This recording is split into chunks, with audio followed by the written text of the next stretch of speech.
Bayangkan seorang pria sederhana dengan jubah lusuh berdiri di hadapan 10 orang terpandai dan paling berpengaruh yang siap menghancurkan Islam dengan segala pertanyaan licik mereka.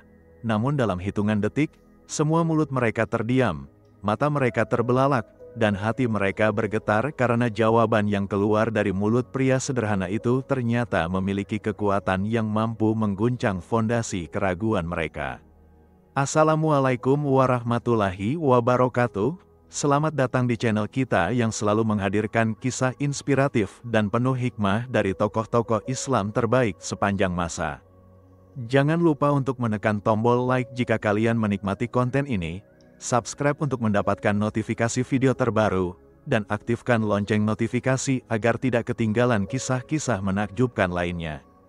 Hari ini kita akan membahas salah satu momen paling epik dalam sejarah Islam, ketika Abu Nawas, seorang penyair sekaligus ulama yang terkenal dengan kecerdasan luar biasa, berhadapan langsung dengan 10 orang yang dengan sengaja datang untuk menantang dan mempermalukan Islam di hadapan khalayak ramai.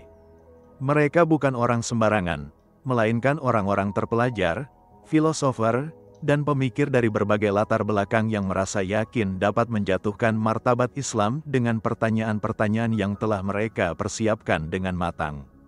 Al-Kisah, pada masa kekhalifahan Harun al-Rasyid, Baghdad menjadi pusat peradaban dunia yang menarik perhatian berbagai kalangan dari seluruh penjuru dunia. Kota ini tidak hanya menjadi pusat politik dan ekonomi, tetapi juga menjadi arena pertarungan intelektual antara berbagai pemikiran dan keyakinan.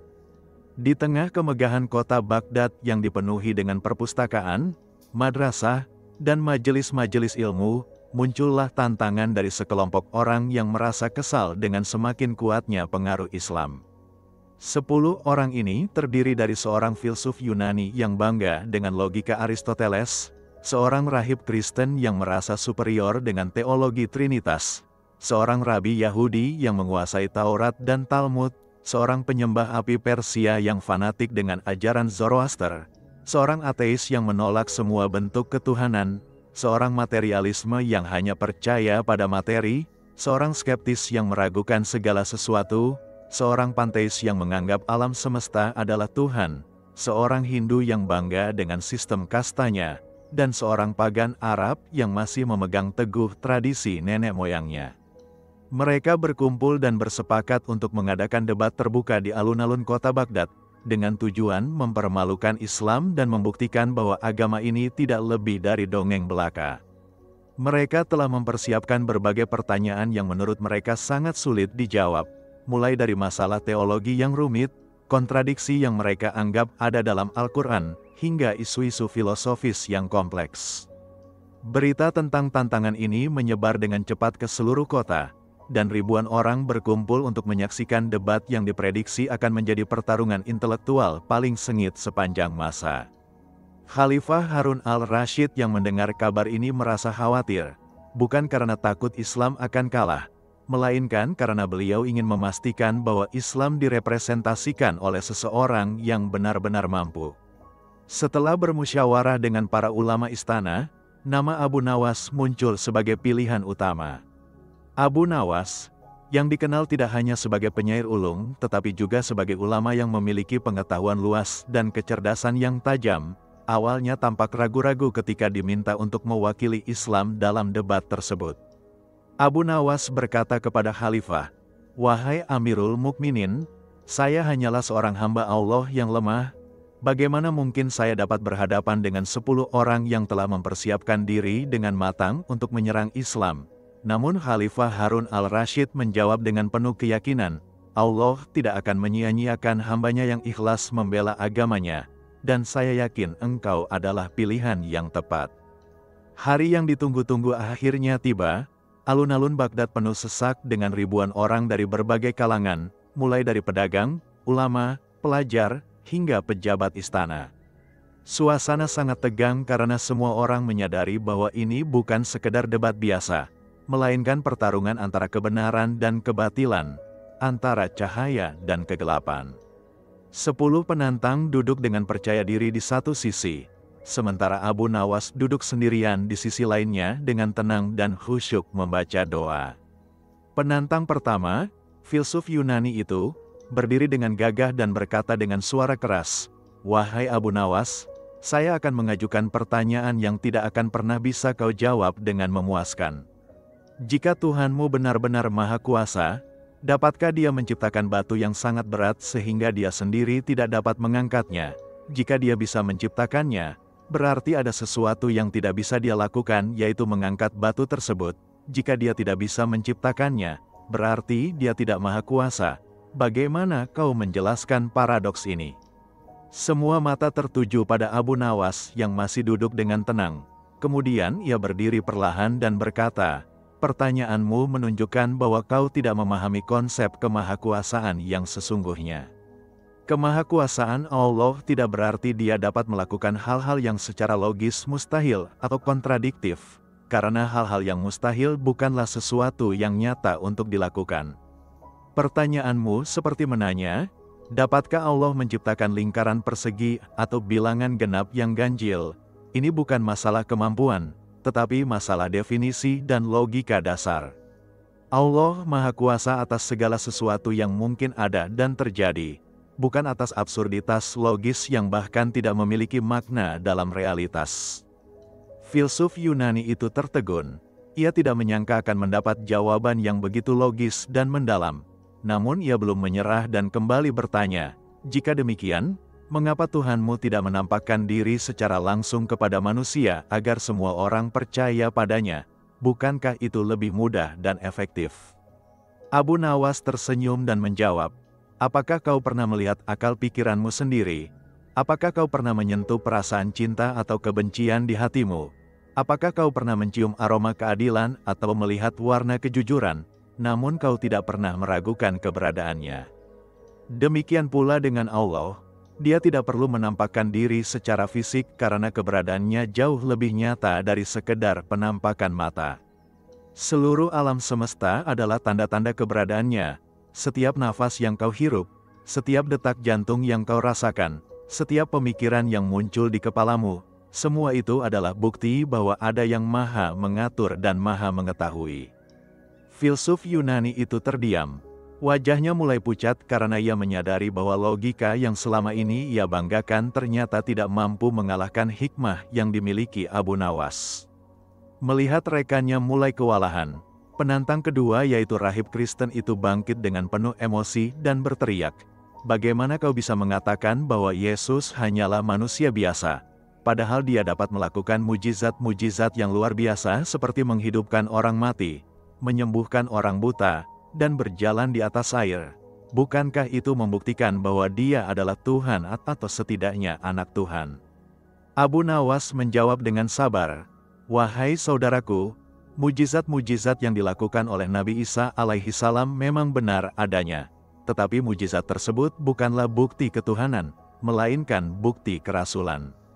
Nabi Musa alaihi salam juga memiliki mujizat membelah laut dan mengubah tongkat menjadi ular. Apakah kau menganggapnya sebagai Tuhan juga? Nabi Muhammad Shallallahu alaihi wasallam memiliki mujizat membelah bulan dan Al-Quran yang tidak dapat ditandingi oleh siapapun. Apakah itu membuktikan bahwa beliau adalah Tuhan? Mujizat adalah pemberian Allah kepada para rasulnya untuk membuktikan kebenaran risalah mereka, bukan untuk membuktikan ketuhanan mereka. Nabi Isa sendiri tidak pernah mengklaim sebagai Tuhan. Bahkan dalam Injil yang kalian akui, ia berkata bahwa ia diutus oleh Allah dan bahwa Allah adalah Tuhannya. Rahib itu berargumen lagi, "Tetapi bagaimana dengan konsep Trinitas? Bapa, Putra, dan Roh Kudus yang tiga tetapi satu? Bukankah ini menunjukkan kesempurnaan Tuhan yang memiliki berbagai aspek?" Abu Nawas menjawab, konsep Trinitas justru menunjukkan kerancuan dalam pemahaman tentang Tuhan. Jika Bapa adalah Tuhan, Putra adalah Tuhan, dan Roh Kudus adalah Tuhan, tetapi ketiganya adalah satu Tuhan, maka secara matematis kalian memiliki tiga Tuhan sekaligus satu Tuhan. Ini adalah kontradiksi yang tidak dapat diterima oleh akal sehat. Allah dalam Islam adalah Esa, tidak beranak dan tidak diperanakan. Tidak ada yang setara dengannya. Konsep ini jauh lebih logis dan mudah dipahami. Rahib Kristen itu mulai kehilangan kata-kata, keringatnya bercucuran meski udara sore itu cukup sejuk. Melihat dua rekannya sudah mulai kewalahan, penantang ketiga yaitu Rabi Yahudi bangkit dengan penuh percaya diri sambil membawa kitab Taurat tebal di tangannya. Ia berkata, "Wahai Abu Nawas, bagaimana kau bisa mengklaim bahwa Muhammad adalah nabi terakhir? Padahal dalam Taurat tidak ada satupun ayat yang secara eksplisit menyebutkan namanya. Sebaliknya, kami bangsa Yahudi adalah umat pilihan Allah yang akan selalu mendapat perlindungannya." Abu Nawas tersenyum lembut dan berkata, "Wahai saudaraku, apakah kau sudah membaca kitab Taurat dengan seksama? Dalam kitab Ulangan pasal 18 ayat 18-19, Allah berfirman kepada Musa, "Aku akan membangkitkan bagi mereka seorang nabi dari antara saudara-saudara mereka seperti engkau, dan aku akan menaruh firman-Ku dalam mulutnya, dan ia akan mengatakan kepada mereka segala yang aku perintahkan kepadanya." Saudara-saudara bangsa Israel adalah bangsa Ismaik, dan dari bangsa Ismaik itulah lahir Nabi Muhammad Shallallahu Alaihi Wasallam. Dalam kitab Yesaya pasal 42 juga disebutkan tentang hamba Allah yang akan membawa hukum kepada bangsa-bangsa, yang akan dipuji di padang gurun, di kota-kota yang didiami Kedar, dan Kedar adalah anak Ismaik yang tinggal di Arabia. Rabi itu terkejut karena ternyata Abu Nawas sangat menguasai isi Taurat, namun ia mencoba berdalih, "Tetapi kami bangsa Yahudi adalah umat pilihan Allah. Allah telah mengikat perjanjian kekal dengan Ibrahim, Ishak, dan Yakub." Abu Nawas menjawab, "Perjanjian Allah memang kekal, tetapi perjanjian itu bersyarat." Dalam Taurat disebutkan bahwa jika bangsa Israel tidak taat kepada Allah dan melanggar perjanjiannya, maka mereka akan dikutuk dan diserahkan ke berbagai negeri. Bukankah hal ini sudah terjadi berulang kali dalam sejarah kalian, mulai dari pembuangan ke Babilonia hingga diaspora setelah penghancuran Bait Suci yang kedua? Allah tidak pilih kasih terhadap suatu bangsa, yang dipilih Allah adalah orang-orang yang bertakwa dari bangsa manapun mereka berasal. Rabi itu terdiam. Ia menyadari bahwa pengetahuan Abu Nawas tentang Taurat bahkan lebih mendalam dari yang ia kira. Melihat tiga rekannya sudah mulai terdesak, penantang keempat yaitu penyembah api Persia bangkit dengan mata yang menyala-nyala. Ia berkata, "Agama kami Zoroaster jauh lebih tua dari Islam. Kami menyembah api suci yang merupakan simbol kemurnian dan cahaya, sedangkan kalian menyembah sesuatu yang tidak terlihat dan tidak dapat dibuktikan keberadaannya." Abu Nawas berkata, "Wahai saudaraku, umur suatu agama tidak menentukan kebenarannya. Jika demikian, maka penyembahan berhala yang lebih tua dari Zoroaster harusnya lebih benar. Api yang kalian sembah adalah ciptaan Allah, bukan pencipta. Api membutuhkan bahan bakar untuk menyala, membutuhkan oksigen untuk tetap hidup, dapat dipadamkan oleh air, dan akan mati dengan sendirinya jika tidak ada yang memeliharanya. Bagaimana mungkin sesuatu yang lemah dan tergantung pada hal-hal lain dapat disembah sebagai Tuhan? Allah yang kami sembah tidak membutuhkan apapun. Dia adalah yang maha hidup dan maha kekal, yang tidak bergantung pada siapapun dan apapun." Penyembah api itu berargumen, "Tetapi api adalah simbol cahaya dan kemurnian, sedangkan kegelapan adalah simbol kejahatan. Bukankah ini menunjukkan dualisme yang nyata dalam alam semesta?" Abu Nawas menjawab, "Cahaya dan gelap bukanlah dua kekuatan yang setara. Gelap hanyalah ketiadaan cahaya, sama seperti dingin hanyalah ketiadaan panas. Keduanya diciptakan oleh Allah untuk tujuan-tujuan yang hikmat, dan keduanya tunduk kepada kehendak-Nya." Dalam Al-Quran Allah berfirman bahwa Dialah yang menciptakan siang dan malam, terang dan gelap, semua dalam kendalinya yang mutlak. Penyembah api itu mulai merasakan keraguan dalam hatinya. Api yang selama ini ia sembah tiba-tiba terasa kecil dan lemah dibandingkan dengan konsep ketuhanan yang dijelaskan Abu Nawas. Penantang kelima, seorang ateis yang bangga dengan rasionalitasnya, bangkit dengan sombong dan berkata, "Semua yang kalian bicarakan adalah omong kosong, tidak ada Tuhan, tidak ada surga, tidak ada neraka, yang ada hanyalah materi dan energi yang berinteraksi secara mekanis berdasarkan hukum-hukum alam. Ketika kita mati, semuanya habis, tidak ada kehidupan setelah kematian." Abu Nawas berkata dengan tenang, Jika benar tidak ada Tuhan dan semuanya hanya kebetulan, maka dari mana datangnya hukum-hukum alam yang begitu teratur dan presisi? Mengapa konstanta-konstanta fisika memiliki nilai yang tepat sehingga memungkinkan kehidupan di alam semesta? Mengapa elektron selalu memiliki muatan negatif dan proton selalu bermuatan positif? Mengapa gaya gravitasi memiliki kekuatan yang tepat tidak terlalu kuat sehingga menghancurkan segalanya dan tidak terlalu lemah sehingga tidak ada yang bisa bersatu? Jika semua ini kebetulan, maka probabilitasnya jauh lebih kecil daripada seekor monyet yang mengetik secara acak dan menghasilkan karya sastra Shakespeare secara utuh. Ateis itu berargumen, alam semesta memang kompleks, tetapi kompleksitas tidak membuktikan adanya pencipta. Evolusi dan seleksi alam dapat menjelaskan semua kompleksitas yang kita lihat. Abu Nawas menjawab, evolusi dan seleksi alam adalah mekanisme yang mengagumkan, tetapi mekanisme tersebut membutuhkan informasi dasar yang sudah ada dalam DNA. Dari mana datangnya informasi itu? Siapa yang menulis kode genetik yang begitu rumit dan akurat? Bagaimana materi yang tidak hidup dapat menghasilkan kehidupan? Bagaimana kesadaran dapat muncul dari materi yang tidak sadar? Ini semua menunjukkan bahwa ada perancang yang maha cerdas di balik segala sesuatu. Ateis itu mulai tergagap. Ia menyadari bahwa ateismenya ternyata juga membutuhkan iman yang besar untuk mempercayai bahwa segala sesuatu terjadi secara kebetulan. Penantang keenam, seorang materialis, bangkit dengan penuh semangat dan berkata, segala sesuatu dalam alam semesta terdiri dari materi dan energi. Tidak ada yang namanya jiwa atau roh. Pikiran hanyalah hasil aktivitas kimia di otak. Kesadaran adalah ilusi yang dihasilkan oleh neuron-neuron yang berinteraksi.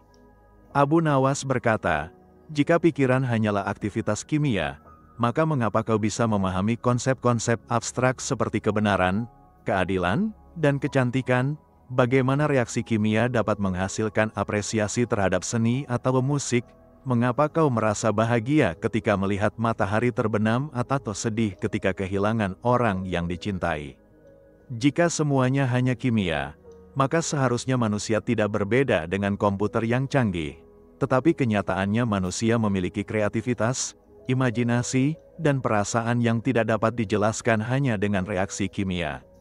Materialis itu berdalih, semua perasaan dan pikiran dapat dijelaskan dengan aktivitas neuron dan hormon.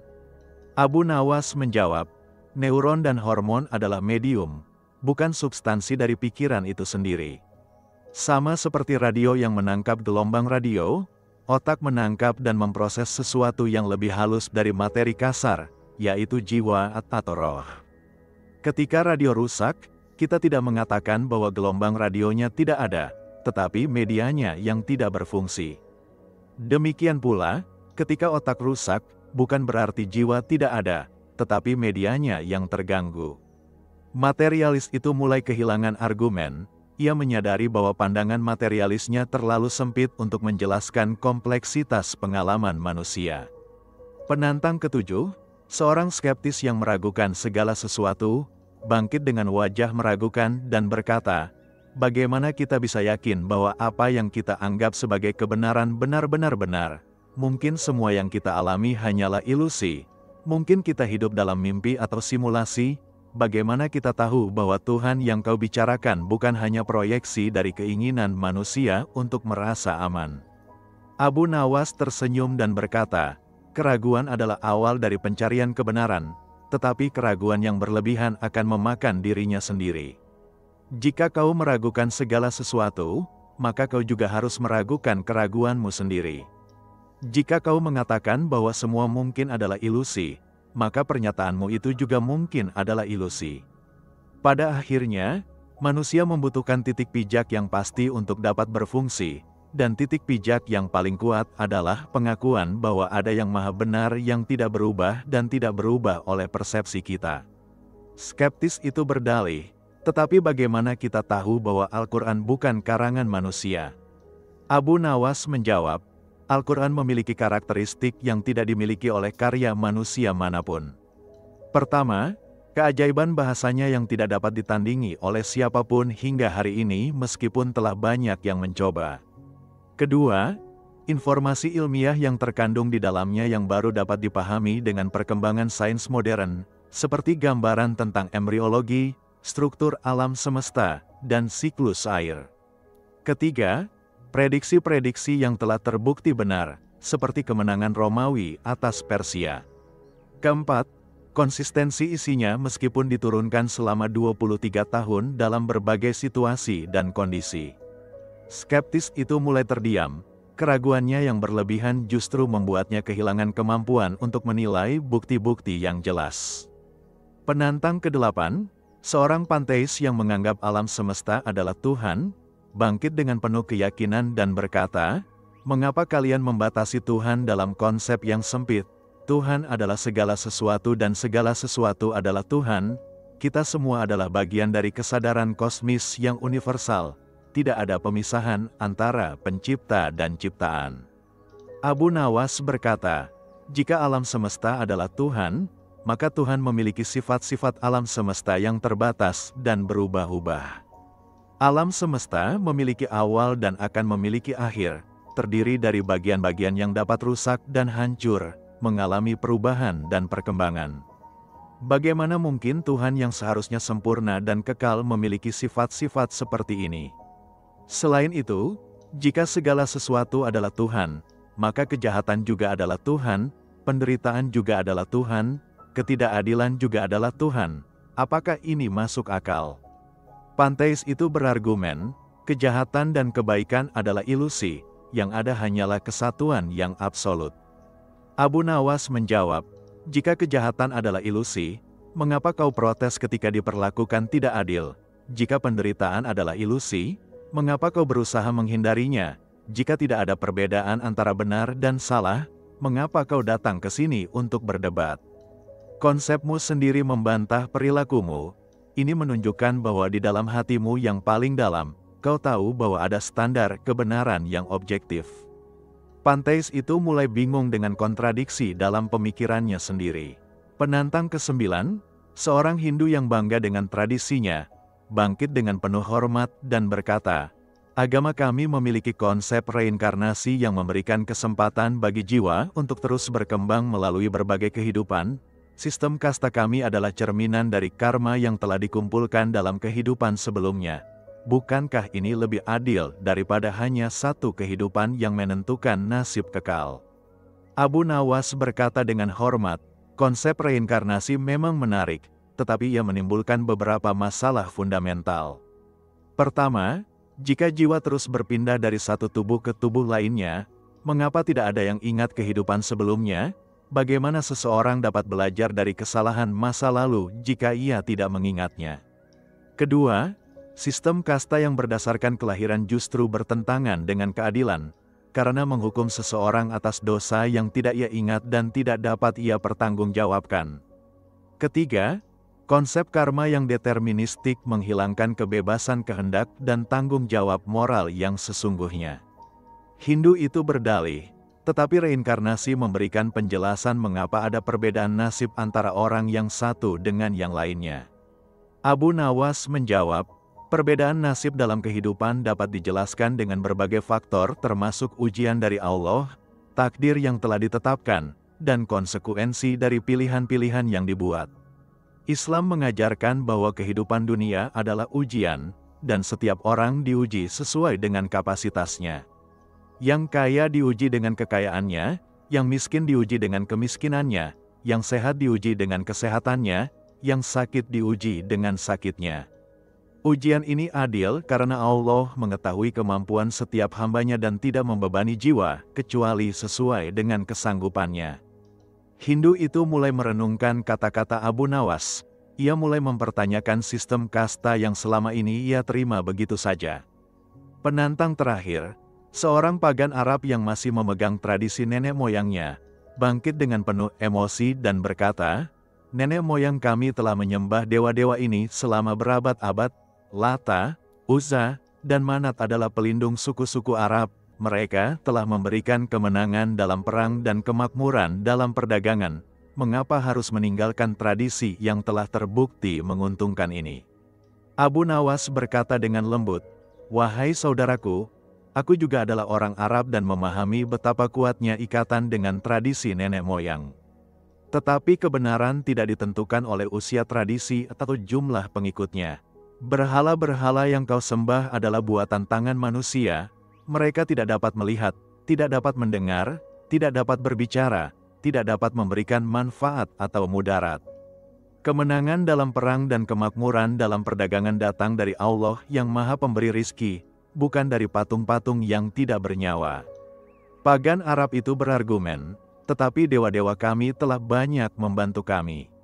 Abu Nawas menjawab, apa yang kau anggap sebagai bantuan dari dewa-dewamu sebenarnya adalah ketetapan Allah yang kebetulan sesuai dengan harapanmu. Cobalah uji berhala-berhalamu itu, mintalah mereka untuk menggerakkan jari mereka, atau membuka mata mereka, atau mengucapkan sepatah kata saja. Kau akan mendapati bahwa mereka sama sekali tidak mampu melakukan apa-apa.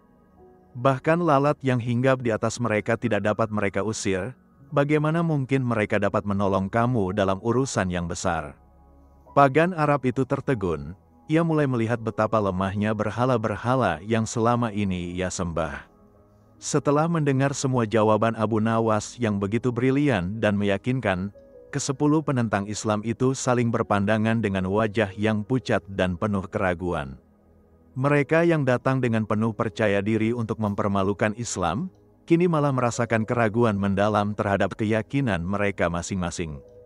Kerumunan ribuan orang yang menyaksikan debat itu terperangah melihat bagaimana seorang Abu Nawas yang sederhana dapat menjawab dengan begitu cemerlang semua pertanyaan yang dilontarkan oleh 10 orang terpelajar.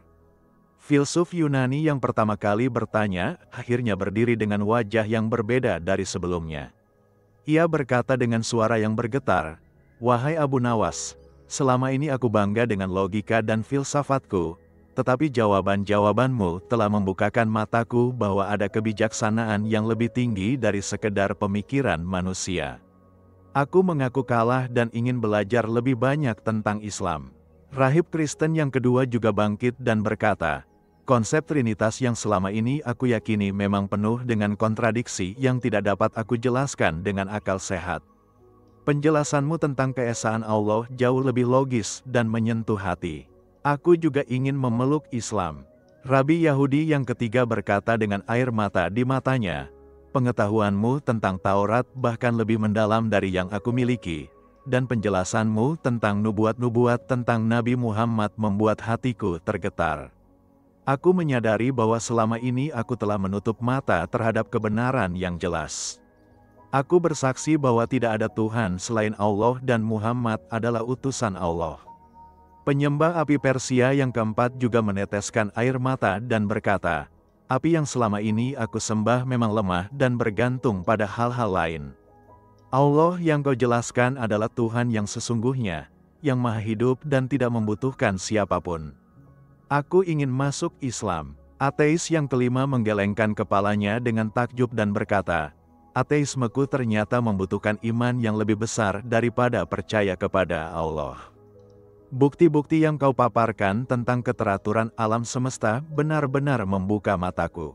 Aku tidak bisa lagi menyangkal adanya pencipta yang maha bijaksana." Materialis yang keenam berkata, "Pandanganku tentang materi dan energi ternyata terlalu sempit untuk menjelaskan keagungan penciptaan dan kompleksitas kesadaran manusia.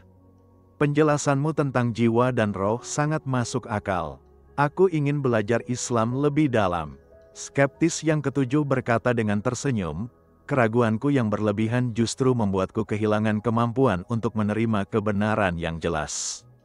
Al-Quran yang kau jelaskan memiliki bukti-bukti kemukjizatan yang tidak dapat disangkal.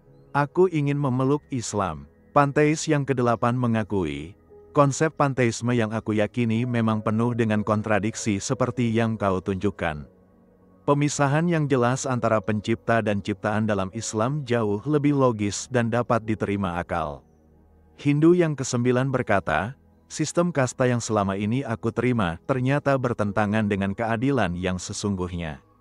Konsep keadilan Allah dalam Islam jauh lebih masuk akal dan manusiawi. Aku ingin masuk Islam." Pagan Arab yang terakhir akhirnya berkata dengan suara yang bergetar, Berhala-berhala yang selama ini aku sembah memang tidak lebih dari patung batu yang tidak berdaya. Allah yang Maha Esa yang kau jelaskan adalah Tuhan yang sesungguhnya patut disembah. Aku bersaksi bahwa tidak ada Tuhan selain Allah dan Muhammad adalah Rasul Allah. Ribuan orang yang menyaksikan debat ini spontan bertakbir dengan suara yang menggelegar, Allahu Akbar, Allahu Akbar, Allahu Akbar. Mereka semua terpukau melihat bagaimana kekuatan kebenaran dapat mengalahkan kebatilan dengan cara yang begitu elegan dan meyakinkan.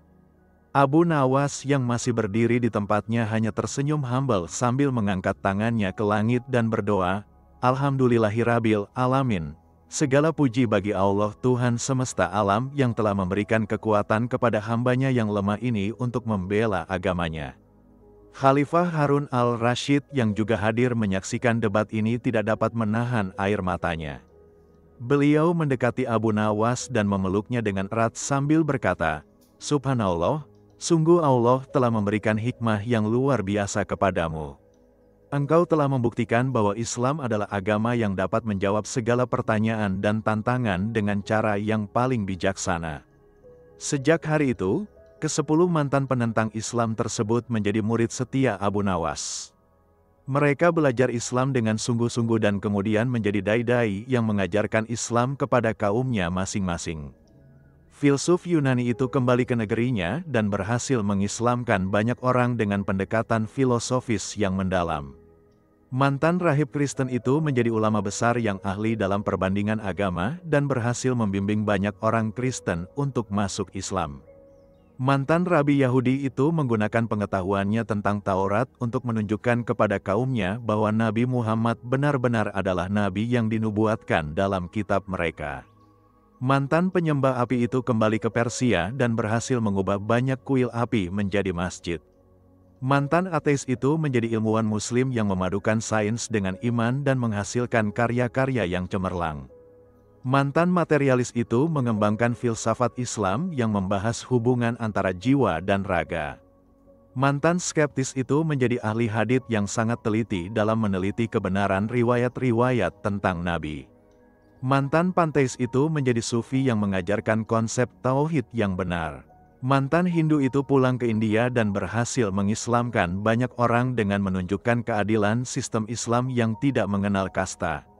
Mantan pagan Arab itu menjadi salah satu sahabat terdekat Abu Nawas dan membantu menyebarkan Islam di kalangan suku-suku Arab yang masih menyembah berhala. Kisah debat Abu Nawas melawan 10 penentang Islam ini menyebar ke seluruh penjuru dunia Islam dan menjadi inspirasi bagi banyak dai dan ulama. Mereka belajar bahwa dalam berdakwah, yang dibutuhkan bukan hanya pengetahuan yang luas, tetapi juga hikmah dalam menyampaikan kebenaran, kesabaran dalam menghadapi tantangan, dan yang terpenting adalah tawakal kepada Allah. Abu Nawas sendiri tidak pernah sombong dengan kemenangannya dalam debat tersebut. Ia selalu mengingatkan bahwa kemenangan itu adalah dari Allah semata, dan ia hanyalah alat yang digunakan Allah untuk menunjukkan kebenaran Islam. Ia terus belajar dan mengajar hingga akhir hayatnya, meninggalkan warisan intelektual yang sangat berharga bagi umat Islam. Dari kisah ini, kita dapat mengambil beberapa pelajaran yang sangat berharga. Pertama, kebenaran akan selalu menang melawan kebatilan, meskipun kebatilan tampak lebih kuat dan lebih banyak pengikutnya. Kedua, dalam menghadapi tantangan terhadap akidah, yang dibutuhkan adalah pengetahuan yang mendalam, hikmah dalam berargumentasi, dan yang terpenting adalah tawakal kepada Allah. Ketiga, debat dan dialog yang baik dapat menjadi sarana dakwah yang sangat efektif, asalkan dilakukan dengan cara yang santun dan berdasarkan pada kebenaran. Keempat, setiap tantangan terhadap Islam sebenarnya adalah kesempatan untuk menunjukkan kebenaran dan keindahan ajaran Islam. Kelima, ilmu pengetahuan dan iman tidak bertentangan, justru saling memperkuat satu sama lain. Keenam, kesombongan intelektual dapat membutakan mata hati terhadap kebenaran, sedangkan kerendahan hati membuka pintu hidayah Allah. Ketujuh, setiap orang memiliki potensi untuk menerima hidayah, tidak peduli seberapa keras mereka menentang Islam pada awalnya. Kedelapan, dakwah yang efektif adalah yang menyentuh akal dan hati sekaligus, tidak hanya memberikan argumen logis, tetapi juga membangkitkan perasaan spiritual yang mendalam. Kesembilan, seorang dai harus memiliki pengetahuan yang luas tentang berbagai bidang, tidak hanya ilmu agama tetapi juga filsafat, sains, dan budaya. Kesepuluh, kekuatan doa dan tawakal kepada Allah tidak boleh diabaikan dalam setiap usaha dakwah. Kisah Abu Nawas ini juga menunjukkan betapa pentingnya mempersiapkan diri dengan baik sebelum menghadapi tantangan. Abu Nawas tidak hanya mengandalkan kecerdasan alamiahnya, tetapi juga terus belajar dan memperdalam ilmu pengetahuannya. Ia mempelajari berbagai agama dan kepercayaan bukan untuk meragukan imannya, tetapi untuk memahami cara berpikir orang lain sehingga dapat memberikan jawaban yang tepat. Dalam menghadapi era modern yang penuh dengan tantangan ideologi dan pemikiran yang beragam, umat Islam perlu meneladani sikap Abu Nawas. Kita perlu memiliki pengetahuan yang luas, kemampuan berargumentasi yang baik, dan yang terpenting adalah keyakinan yang kuat terhadap kebenaran Islam. Kita juga perlu belajar untuk menghormati lawan bicara meskipun berbeda pendapat, karena dengan sikap yang santun dan menghargai, pintu hati orang lain akan lebih mudah terbuka. Kisah ini juga mengajarkan bahwa Islam adalah agama yang rasional dan dapat menjawab berbagai pertanyaan filosofis dan ilmiah yang diajukan oleh siapapun. Tidak ada pertanyaan yang terlalu sulit bagi Islam, karena Islam adalah agama yang datang dari Allah yang Maha Mengetahui segalanya. Yang dibutuhkan hanyalah pemahaman yang mendalam dan kemampuan untuk menjelaskan dengan cara yang dapat dipahami oleh lawan bicara. Abu Nawas dalam kisah ini juga menunjukkan bahwa seorang muslim yang berilmu tidak perlu takut menghadapi tantangan apapun, karena kebenaran pasti akan menang. Yang penting adalah mempersiapkan diri dengan baik, berdoa kepada Allah meminta pertolongan, dan menyampaikan kebenaran dengan cara yang paling bijaksana. Metode yang digunakan Abu Nawas dalam menjawab setiap pertanyaan juga patut kita pelajari. Ia tidak langsung menyerang kepercayaan lawan bicaranya, tetapi terlebih dahulu memahami logika yang mereka gunakan, kemudian menunjukkan kelemahan dalam logika tersebut, dan akhirnya menawarkan alternatif yang lebih masuk akal, yaitu ajaran Islam. Pendekatan ini jauh lebih efektif daripada langsung menghakimi atau menyalahkan kepercayaan orang lain. Abu Nawas juga menunjukkan betapa pentingnya menguasai berbagai cabang ilmu pengetahuan. Dalam debat tersebut, ia menunjukkan penguasaannya terhadap filsafat, teologi, sains, logika, perbandingan agama, dan berbagai bidang lainnya.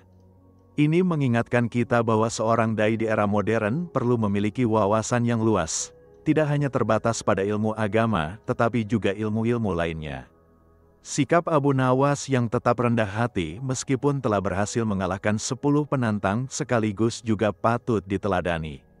Ia tidak merasa superior atau menganggap dirinya lebih pintar dari orang lain. Sebaliknya, ia menganggap kemenangan tersebut sebagai karunia Allah semata. Sikap ini menunjukkan bahwa keberhasilan dalam dakwah bukanlah untuk membanggakan diri, tetapi untuk meninggikan kalimah Allah. Transformasi yang dialami oleh ke-10 mantan penentang Islam juga menunjukkan kekuatan kebenaran dalam mengubah hati manusia. Mereka yang datang dengan penuh kebencian dan keinginan untuk menghancurkan Islam, justru menjadi pembela dan penyebar Islam yang gigih. Ini membuktikan bahwa hidayah Allah dapat datang kepada siapa saja, kapan saja, dan melalui cara apa saja. Kisah ini juga mengajarkan bahwa dakwah yang efektif tidak harus selalu melalui ceramah di mimbar masjid atau pengajian rutin. Debat ilmiah yang fair dan objektif juga dapat menjadi sarana dakwah yang sangat powerful. Yang penting adalah niat yang ikhlas, persiapan yang matang, dan tawakal kepada Allah. Para penonton yang menyaksikan debat tersebut juga mendapat manfaat yang luar biasa.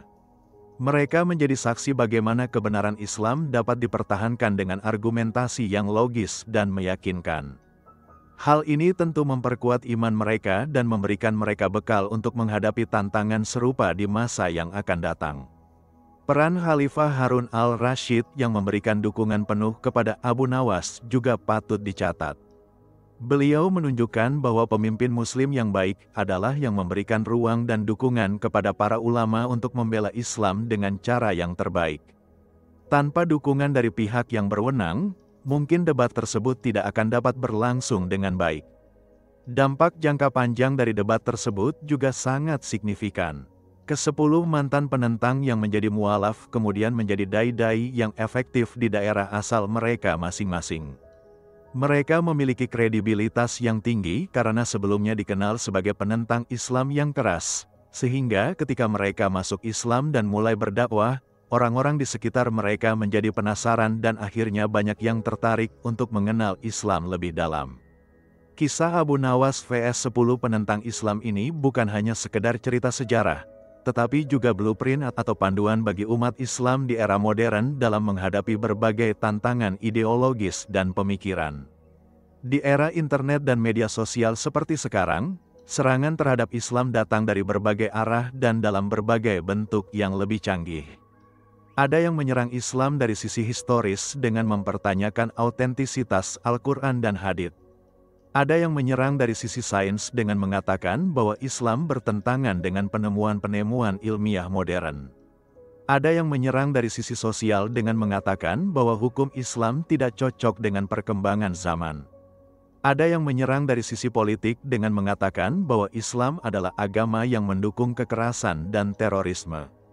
Semua tantangan ini sebenarnya sudah pernah dihadapi oleh umat Islam di masa lalu, meskipun dalam bentuk yang berbeda.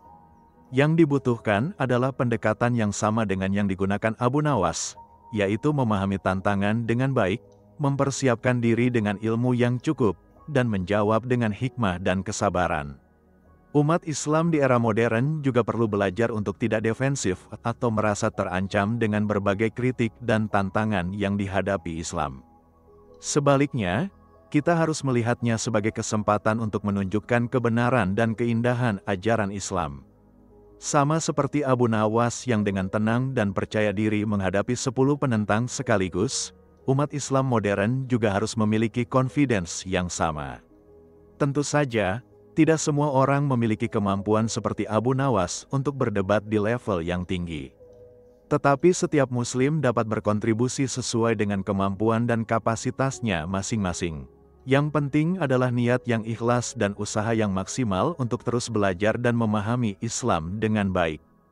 Di akhir kisah yang menakjubkan ini, kita diingatkan bahwa Islam adalah agama yang kuat dan mampu bertahan menghadapi segala macam tantangan sepanjang masa. Kebenaran yang dibawa oleh Nabi Muhammad SAW akan terus bersinar menerangi kegelapan kebatilan, sama seperti matahari yang tidak akan pernah dapat ditutupi oleh awan betapapun tebalnya. Abu Nawas dengan kecerdasan dan hikmahnya telah memberikan contoh yang sangat baik bagaimana seorang muslim harus menghadapi tantangan terhadap agamanya. Tidak dengan marah-marah atau berteriak-teriak, tetapi dengan argumentasi yang logis, penjelasan yang jelas, dan sikap yang santun namun tegas. Inilah akhlak yang diajarkan oleh Islam, dan inilah yang membuat Islam menjadi agama yang rahmatan lil alamin. Demikianlah kisah epik Abu Nawas yang berhasil menundukkan 10 penentang Islam dengan kekuatan argumen dan hikmah yang Allah berikan kepadanya. Kisah ini akan terus menginspirasi generasi demi generasi umat Islam untuk tidak pernah takut membela agama mereka, karena kebenaran pasti akan menang dan kebatilan pasti akan kalah. Semoga kisah ini dapat menjadi inspirasi bagi kita semua untuk terus belajar, mempersiapkan diri, dan siap membela Islam dengan cara yang terbaik. Semoga Allah memberikan kita kekuatan dan hikmah seperti yang diberikan kepada Abu Nawas, dan semoga kita dapat menjadi bagian dari orang-orang yang membawa kebenaran dan kedamaian ke dunia ini. Setelah debat bersejarah tersebut, Abu Nawas tidak langsung pulang ke rumahnya. Ia meminta ke-10 mualaf baru tersebut untuk berkumpul di Masjid Besar Baghdad keesokan harinya. Ketika mereka datang, wajah-wajah mereka masih memperlihatkan kekaguman yang mendalam. Filsuf Yunani yang dulunya sombong dengan logikanya kini duduk dengan rendah hati di hadapan Abu Nawas. Ia berkata, "Wahai Ustadz, saya menyadari bahwa selama ini saya telah terjebak dalam arogansi intelektual. Logika memang penting, tetapi ada kebijaksanaan yang lebih tinggi dari sekedar silogisme dan premis." Abu Nawas tersenyum dan berkata, "Saudaraku, Allah memberikan akal kepada manusia bukan untuk melawannya, tetapi untuk mengenalnya. Akal yang sehat akan menuntun kepada iman yang benar, sedangkan akal yang sombong akan menyesatkan pemiliknya. Dalam Al-Quran Allah berfirman bahwa Dia akan menunjukkan ayat-ayatnya di ufuk dan dalam diri mereka sendiri hingga jelas bahwa Al-Quran adalah kebenaran. Mantan rahib Kristen kemudian bertanya, "Ustadz, bagaimana saya harus menjelaskan kepada jemaat saya tentang keputusan masuk Islam ini? Mereka pasti akan marah dan menganggap saya telah berkhianat." Abu Nawas menjawab dengan bijak, "Sampaikan kepada mereka bahwa kau tidak berkhianat terhadap Nabi Isa. Justru dengan masuk Islam kau mengikuti ajaran asli Nabi Isa yang mengajarkan penyembahan kepada Allah yang Esa." Nabi Isa sendiri dalam Injil Matius berkata, "Dengarlah wahai Israel, Tuhan Allah kita adalah Tuhan yang Esa." Tunjukkan kepada mereka bahwa Islam adalah kelanjutan dari ajaran Nabi Isa yang telah disempurnakan melalui Nabi Muhammad. Mantan rabi Yahudi yang masih terlihat emosional berkata, "Ustadz, keluarga saya sudah 5 generasi menjadi rabi. Bagaimana saya menghadapi mereka yang pasti akan mengucilkan saya?" Abu Nawas menjawab, "Allah lebih utama dari keluarga dan tradisi. Ingatlah bahwa Nabi Ibrahim juga menghadapi penolakan dari ayah dan kaumnya ketika menyerukan tauhid. Sabar dan teruslah berdakwah dengan hikmah, karena hidayah ada di tangan Allah. Siapa yang Allah kehendaki untuk mendapat hidayah, maka tidak ada yang dapat menghalanginya." Mantan penyembah api Persia bertanya, "Ustadz, bagaimana saya harus memahami konsep ibadah dalam Islam setelah bertahun-tahun menyembah api?" Abu Nawas menjelaskan, ibadah dalam Islam adalah pengabdian total kepada Allah yang Esa, bukan kepada ciptaannya. Salat 5 waktu akan mengingatkanmu setiap hari bahwa kau adalah hamba Allah, bukan hamba dari api atau makhluk lainnya.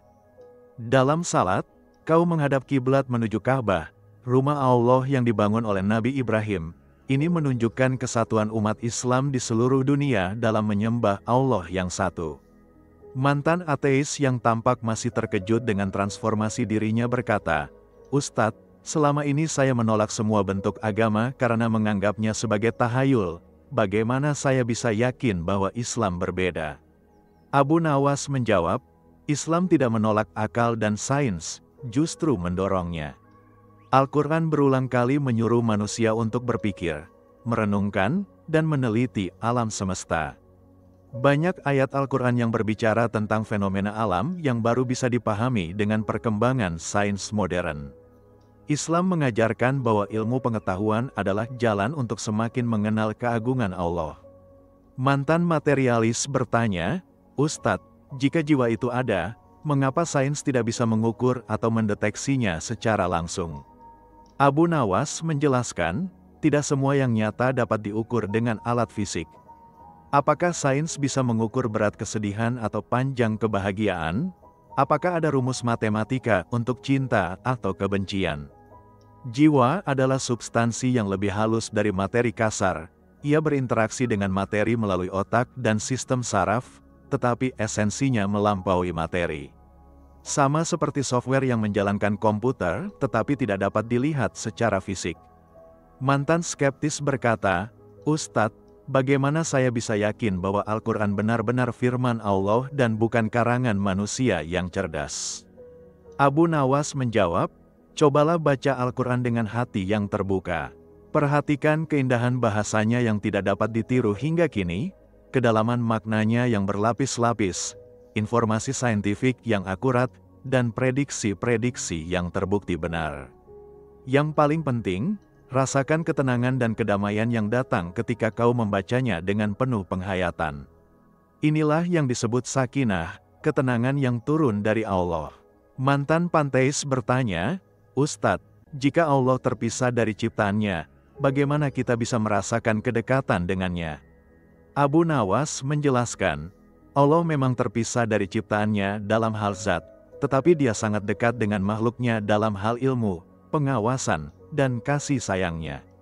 Al-Quran menyatakan bahwa Allah lebih dekat kepada manusia daripada urat leher mereka sendiri. Kedekatan ini bukan kedekatan fisik, tetapi kedekatan spiritual dan emosional. Ketika kau berdoa, Allah mendengar. Ketika kau dalam kesulitan, Allah mengetahui. Ketika kau bertobat, Allah siap mengampuni. Mantan Hindu yang masih terlihat bingung berkata, "Ustadz, jika tidak ada reinkarnasi, bagaimana menjelaskan ketidakadilan yang tampak di dunia ini?" Abu Nawas menjawab, ketidakadilan di dunia adalah ujian dan cobaan dari Allah. Orang yang kaya diuji dengan kekayaannya, apakah ia akan bersyukur dan membantu yang miskin atau malah sombong dan kikir? Orang yang miskin diuji dengan kemiskinannya, apakah ia akan tetap sabar dan beriman atau malah kafir dan putus asa? Setiap orang mendapat ujian yang sesuai dengan kemampuannya, dan balasan yang sesungguhnya adalah di akhirat yang kekal. Mantan pagan Arab berkata dengan penuh penyesalan, "Ustadz, saya merasa malu telah menyembah batu-batu yang tidak berguna selama bertahun-tahun." Abu Nawas berkata dengan lembut, "Jangan merasa malu dengan masa lalumu, yang penting adalah kau sudah mendapat hidayah sekarang." Allah sangat menyukai hamba yang bertobat. Bahkan dalam hadits disebutkan bahwa kegembiraan Allah ketika seorang hamba bertobat lebih besar daripada kegembiraan seseorang yang menemukan untanya yang hilang di padang pasir yang luas. Setelah menjawab semua pertanyaan mereka, Abu Nawas kemudian memberikan nasihat yang sangat berharga. Ia berkata, "Saudara-saudaraku, hidayah yang kalian terima adalah amanah yang sangat besar. Jangan sampai kalian menyia-nyiakannya. Pelajari Islam dengan sungguh-sungguh, amalkan dengan istiqomah, dan sampaikan kepada orang lain dengan hikmah. Kalian memiliki keunggulan karena sebelumnya kalian menguasai berbagai pemikiran dan agama lain. Gunakan pengetahuan itu untuk berdakwah. Ingatlah bahwa dakwah yang paling efektif adalah melalui teladan yang baik. Tunjukkan kepada orang-orang bahwa Islam membuat kalian menjadi pribadi yang lebih baik, lebih berakhlak, lebih bermanfaat bagi sesama. Ketika mereka melihat perubahan positif pada diri kalian, mereka akan tertarik untuk mengetahui apa yang membuat kalian berubah. Janganlah pernah merendahkan agama atau kepercayaan lain dengan cara yang kasar. Hormati latar belakang mereka, pahami cara berpikir mereka, dan tunjukkan kebenaran Islam dengan cara yang paling bijaksana. Ingat bahwa tujuan dakwah bukanlah untuk menang dalam debat, tetapi untuk menyelamatkan jiwa-jiwa dari kesesatan menuju hidayah. Berbekal nasihat tersebut, ke-10 mualaf baru ini memulai perjalanan dakwah mereka masing-masing. Filsuf Yunani kembali ke Athena dan mulai mengajarkan filsafat Islam di akademi yang dulu mengajarkan filsafat Yunani kuno. Ia menunjukkan bahwa Islam memiliki sistem filosofis yang lebih kompleks dan memuaskan daripada pemikiran para filsuf Yunani.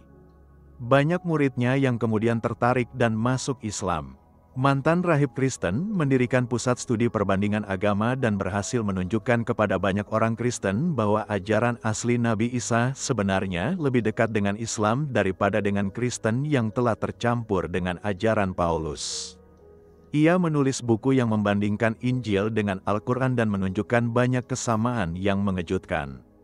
Mantan Rabi Yahudi menjadi ahli tafsir yang mengkhususkan diri pada ayat-ayat Al-Quran yang berkaitan dengan Bani Israel. Ia menunjukkan bahwa Al-Quran sebenarnya mengonfirmasi banyak kisah dalam Taurat, tetapi memberikan versi yang lebih akurat dan lengkap. Karyanya membantu banyak orang Yahudi untuk memahami Islam dengan lebih baik. Mantan penyembah api Persia menjadi arsitek masjid yang menggabungkan keindahan arsitektur Persia dengan filosofi Islam. Masjid-masjid rancangannya menjadi simbol bagaimana Islam dapat mengadopsi yang terbaik dari berbagai budaya tanpa kehilangan identitasnya. Ia juga menulis buku tentang simbolisme dalam arsitektur Islam. Mantan ateis menjadi ilmuwan Muslim yang membuktikan bahwa sains dan iman dapat berjalan beriringan. Penelitian-penelitiannya dalam bidang astronomi dan matematika banyak dikaitkan dengan ayat-ayat Al-Quran, menunjukkan keharmonian antara wahyu dan akal. Karyanya menginspirasi banyak ilmuwan muda untuk tidak memisahkan antara sains dan agama. Mantan materialis mengembangkan psikologi Islam yang membahas hubungan antara jiwa, akal, dan jasad. Teori-teorinya membantu banyak orang untuk memahami dimensi spiritual dalam kehidupan manusia. Ia juga menjadi terapis yang menggunakan pendekatan spiritual dalam penyembuhan gangguan mental. Mantan skeptis menjadi ahli hadits dan sejarawan Islam yang sangat teliti. Metode kritik yang dulu ia gunakan untuk meragukan segala sesuatu, kini ia gunakan untuk memverifikasi keaslian hadis-hadis Nabi. Karyanya menjadi rujukan penting dalam ilmu hadits dan membantu memurnikan ajaran Islam dari hadis-hadis palsu. Mantan panteis menjadi sufi besar yang mengajarkan konsep tauhid yang benar. Ia membantu banyak orang yang tersesat dalam paham-paham mistik yang menyimpang untuk kembali ke ajaran tauhid yang murni. Tulisan-tulisannya tentang tasawuf menjadi pedoman bagi para pencari spiritual. Mantan Hindu kembali ke India dan menjadi dai yang mengkhususkan diri pada masyarakat Hindu. Pendekatannya yang lembut dan penuh pengertian berhasil mengislamkan ribuan orang tanpa menimbulkan konflik sosial. Ia menunjukkan bahwa Islam dapat diterima oleh berbagai lapisan masyarakat tanpa memaksakan perubahan budaya secara drastis. Mantan pagan Arab menjadi spesialis dalam menangani suku-suku Baduy yang masih menyembah berhala.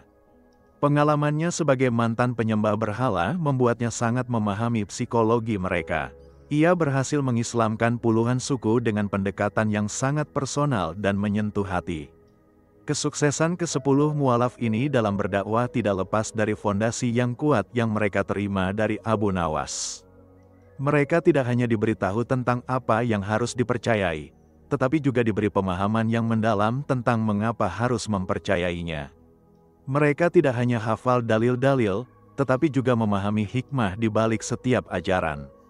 Abu Nawas sendiri terus memantau perkembangan murid-muridnya ini. Ia sering mengunjungi mereka dan memberikan bimbingan ketika mereka menghadapi kesulitan dalam dakwah. Ia juga mengumpulkan mereka secara berkala untuk berbagi pengalaman dan saling memberikan masukan. Dalam salah satu pertemuan, filsuf Yunani bercerita tentang tantangan yang ia hadapi dari rekan-rekan lamanya yang menganggapnya telah berkhianat terhadap tradisi filsafat Yunani. Abu Nawas memberikan nasihat, "Jangan pernah meninggalkan yang baik dari tradisi lamamu, tetapi sempurnakanlah dengan Islam." Filsafat Yunani memiliki banyak hal yang benar, tetapi Islam memberikan kerangka yang lebih lengkap dan benar untuk memahami realitas. Mantan rahib Kristen melaporkan bahwa ia sering diserang dengan tuduhan bahwa Islam menyangkali ketuhanan Nabi Isa. Abu Nawas menjawab, "Jelaskan kepada mereka bahwa Islam justru memuliakan Nabi Isa lebih daripada Kristen itu sendiri. Islam mengakui kelahiran mukjizat Nabi Isa, mukjizat-mukjizatnya, dan kedatangannya kembali di akhir zaman. Yang ditolak Islam hanyalah klaim bahwa Nabi Isa adalah Tuhan atau anak Tuhan, karena ini merendahkan martabat Nabi Isa sebagai hamba Allah yang mulia." Mantan ateis bercerita bahwa ia sering ditanya tentang masalah kejahatan dan penderitaan di dunia. Jika Allah Maha Baik dan Maha Kuasa, mengapa Dia membiarkan kejahatan dan penderitaan terjadi? Abu Nawas menjelaskan, dunia ini adalah tempat ujian, bukan tempat kenikmatan sempurna. Kejahatan dan penderitaan adalah bagian dari ujian tersebut. Allah memberikan kebebasan kepada manusia untuk memilih, dan pilihan buruk akan menghasilkan konsekuensi buruk. Sedangkan bencana alam dan penyakit adalah ujian kesabaran dan keimanan. Semua ini akan mendapat balasan yang adil di akhirat. Diskusi-diskusi mendalam seperti ini terus berlangsung, memperkaya pemahaman para mualaf tentang Islam dan membekali mereka dengan jawaban untuk berbagai pertanyaan yang akan mereka hadapi dalam dakwah. Abu Nawas tidak hanya mengajar mereka tentang Islam, tetapi juga mengajar mereka cara berpikir Islami dan cara menjawab keraguan-keraguan yang muncul. Setelah beberapa tahun, ke-10 mualaf ini telah menjadi tokoh-tokoh terkemuka dalam bidang dakwah masing-masing. Mereka tidak hanya berhasil mengislamkan banyak orang, tetapi juga menghasilkan karya-karya intelektual yang memperkaya khazanah pemikiran Islam. Buku-buku, risalah-risalah, dan ceramah-ceramah mereka tersebar ke seluruh dunia Islam dan menjadi rujukan bagi dai-dai di berbagai tempat. Yang lebih penting lagi, mereka berhasil menunjukkan bahwa Islam adalah agama universal yang dapat diterima oleh siapa saja dari latar belakang apapun. Tidak peduli seberapa cerdas seseorang, seberapa bangga ia dengan tradisi dan budayanya, atau seberapa keras ia menentang Islam, hidayah Allah dapat menyentuh hatinya jika ia benar-benar mencari kebenaran. Kisah Abu Nawas dan ke-10 mualafnya ini menjadi legenda yang menginspirasi generasi demi generasi dai Muslim. Mereka belajar bahwa kunci sukses dakwah bukanlah kemarahan atau kekerasan, tetapi kesabaran, hikmah, dan ketawakalan kepada Allah. Mereka belajar bahwa pengetahuan yang luas dan kemampuan berargumentasi yang baik adalah senjata yang paling ampuh dalam menghadapi tantangan intelektual. Hingga hari ini, metode dakwah yang dicontohkan oleh Abu Nawas masih relevan dan efektif.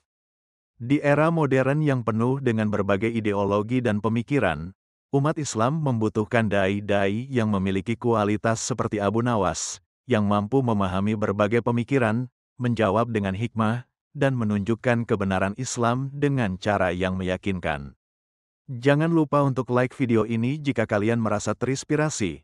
Subscribe channel kita untuk mendapatkan kisah-kisah menakjubkan lainnya, dan share ke teman-teman kalian agar mereka juga dapat merasakan kehebatan kisah Abu Nawas ini. Sampai jumpa di video berikutnya. Wassalamualaikum warahmatullahi wabarakatuh.